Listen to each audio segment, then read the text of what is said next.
O programa Saber Direito desta semana é com o professor Márcio Moraes e o curso é sobre Direito Urbanístico. Tem dúvida sobre o assunto? Mande um e-mail para nós, saberdireito@stf.jus.br. Você também pode estudar pela internet, é só acessar o site www.tvjustiça.jus.br. Olá, sejam bem-vindos a mais um programa Saber Direito da TV Justiça. Meu nome é Márcio Moraes, sou advogado, sou membro da Comissão de Direito Urbanístico do Conselho Federal da OAB e sou professor de Estatuto da Cidade e Políticas Urbanas em curso de pós-graduação ao redor do país. Ao longo dessa semana, nós vamos tratar sobre direito urbanístico. O que vem a ser o direito urbanístico? Mais uma dessas novos direitos que vem surgindo ao longo do tempo, cada hora criando novas normativas respectivas a assuntos diversos que vêm surgindo de acordo com a demanda? A bem da verdade, não. O direito urbanístico, ele é muito antigo, e ele é tão antigo e nos afeta cotidianamente de forma tão severa que muitas vezes nós até o ignoramos, por mais incrível que pareça. A respeito disso, vamos tratar aqui a seguinte situação hipotética. Hoje de manhã, vocês acordaram com o som de um barulho de um vizinho do apartamento ao lado, tomaram seu café, pegou o elevador, desceu do 15º andar, foi direto ao subsolo, pegou o seu carro em uma garagem estreita, manobrou seu carro saindo para as vias, pegou um trânsito, cruzou a cidade para ir ao seu local de trabalho, enfrentou um trânsito de 20 minutos, meia hora, uma hora, dependendo da cidade, chegou no seu local de trabalho, pegou novos elevadores, subiu até andares, até em arranha-céus, desceu novamente, recebeu um telefonema de sua empregada falando que não poderia comparecer ao serviço hoje, porque ela não conseguiu o ônibus estava de greve, não tinha como ela chegar no trabalho, não tinha outro modo de locomoção para ela, e você teve que voltar para sua casa, enfrentou o trânsito novamente, passou por um supermercado, fez suas compras, voltou para casa, ou seja, um dia normal. Ao longo desse cenário que nós passamos agora, o direito urbanístico abraçou você durante todo o seu percurso. E é sobre isso que nós vamos tratar. Sobre como essas regras cotidianas, como essas situações cotidianas estão mencionadas no direito, eles regulam essa sua atividade e muitas vezes nós desconhecemos, muitas vezes nós não participamos e é isso que nós queremos mostrar. Como que nós podemos atuar, como que essas regras influenciam sim a sua vida e como que nós podemos juridicamente nos preparar para esse tipo de situação. Situação de congestionamento, de oferecimento de equipamentos, de comércio, de estruturação, uso e ocupação do solo, normas edilícias, esses são o bojo do contexto do direito urbanístico. O direito urbanístico, então, nós vemos que ele tem uma seguinte premissa. O direito urbanístico ele não é um direito comum.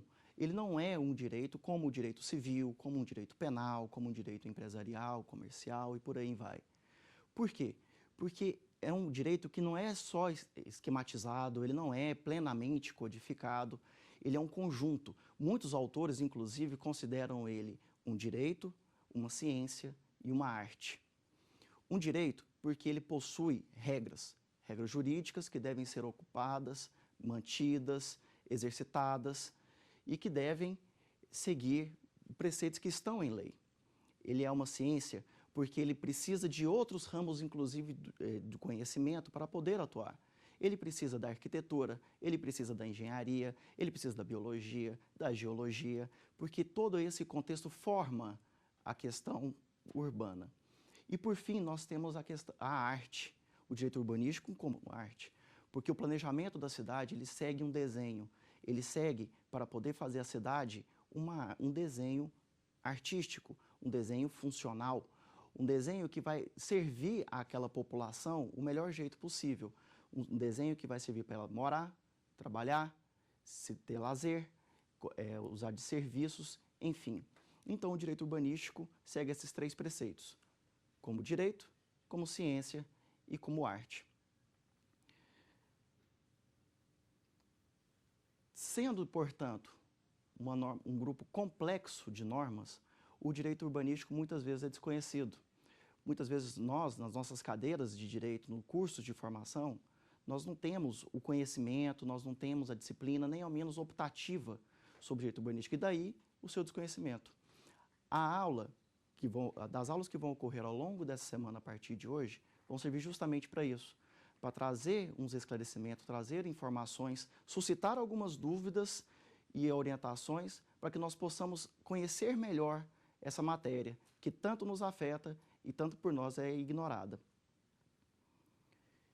Onde que está o direito urbanístico no país? Aonde tem seu fundamento? De onde que ele traz o seu poder emergente? Ele vem inicialmente da Constituição. O artigo 24, inciso 1, parágrafo 1º, trata que compete à União tratar com exclusividade a elaboração de normas gerais sobre urbanismo. Trouxe no mesmo inciso, no parágrafo 2º, que compete aos Estados, como forma suplementar, regulamentar a matéria urbanística. E, por fim, no artigo 30, no inciso 2 e no inciso 8º, que compete ao município tratar normas de interesse local.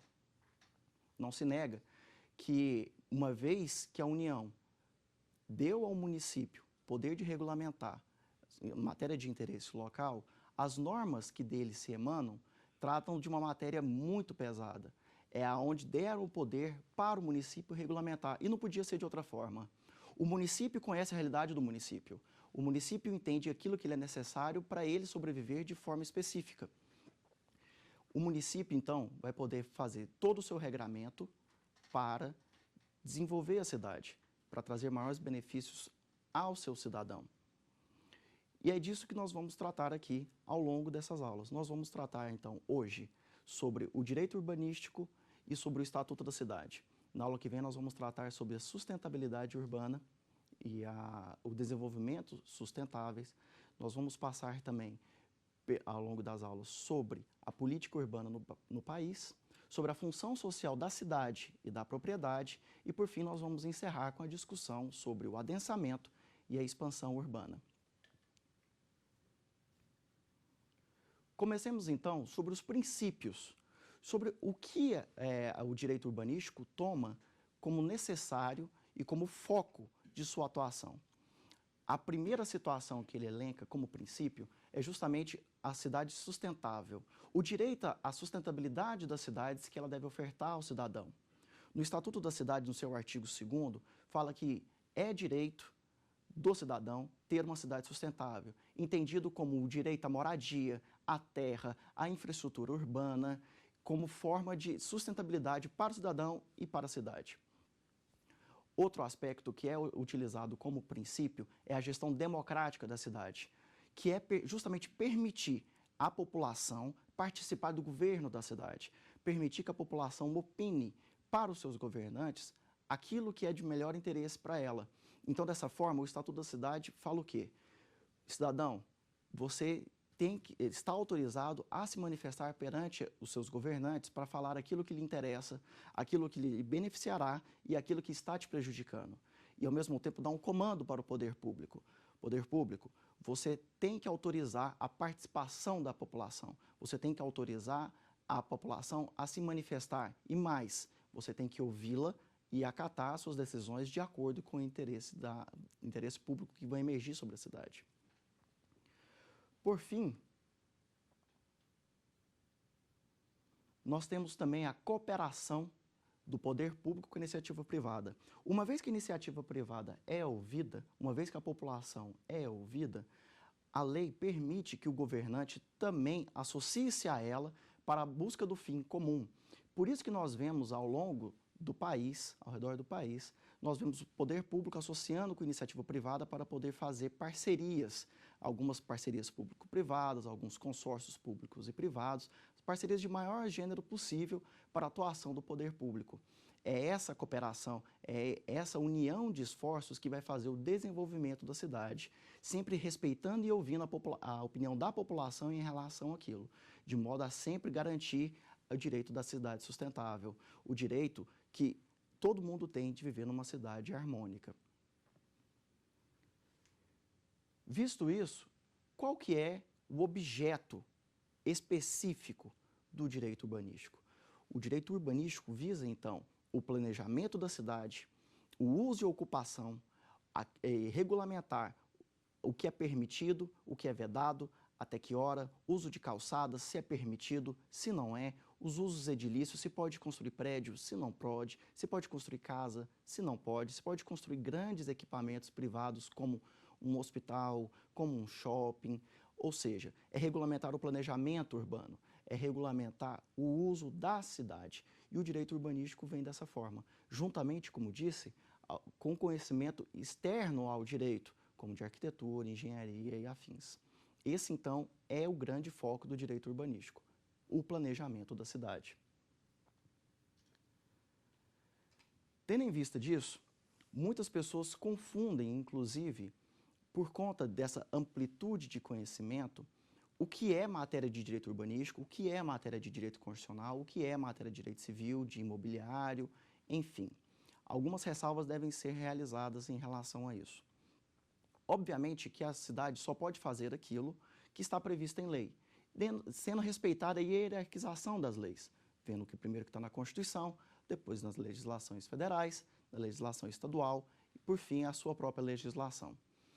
Respeitando-se, então, aquilo que está disposto na Constituição e, após isso, na legislação federal, o município está livre, completamente livre, para poder atuar segundo o seu interesse local. A ele compete falar, então, se ali pode ou não exercer tal atividade, se aquele empreendimento está ou não liberado para atuar. E isso muitas vezes atinge os direitos que nós antigamente já conhecemos, como o direito da propriedade, como o direito à livre concorrência, a empreendimentos, enfim. Essa união e cooperação entre o direito urbanístico e a legislação constitucional é que vai fazer a justa medida entre a atuação do município. Ele vai analisar se aquilo que ele está regrando está permitido pela Constituição ou não. Da mesma forma, vale dizer em relação ao direito administrativo e ao direito civil, inclusive ao direito penal, porque o município pode trazer alguns tipos de infrações, regulamentar alguns tipos de atos que infringiriam a sua legislação e trazer consequência para isso. Um empreendimento, por exemplo, que é construído e continua atuando sem nenhum tipo de licença, ele vai ser embargado, ele vai sofrer multa, ele pode sofrer, inclusive, na pior das hipóteses, ele pode sofrer, inclusive, ordem de demolição.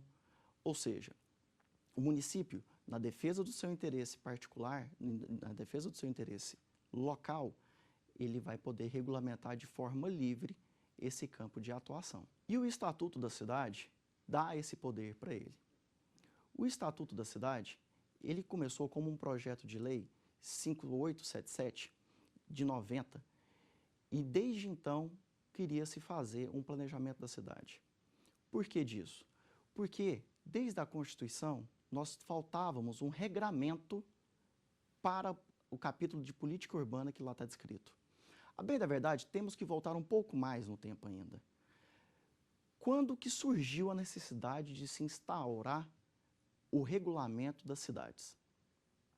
Desde o governo João Goulart, em 1960, a partir da década de 60, as cidades começaram a ter um boom, principalmente na região sudoeste do país, começou a ter um crescimento da cidade. Então era necessário regulamentar aquilo que as cidades traziam de problema. Problema sim, porque traziam problema de habitação, problema de infraestrutura, problema de saneamento, etc.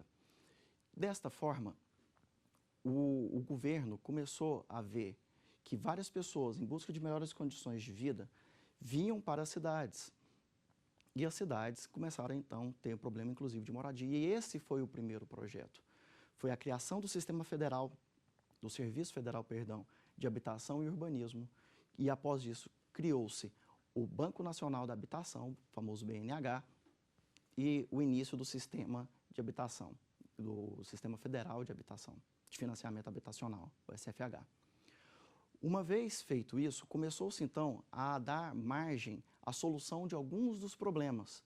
O primeiro deles, a habitação, para respeitar inclusive o seu direito constitucional da moradia, que é aberto a toda a população. Na década seguinte, o que nós vimos foi a criação de alguns polos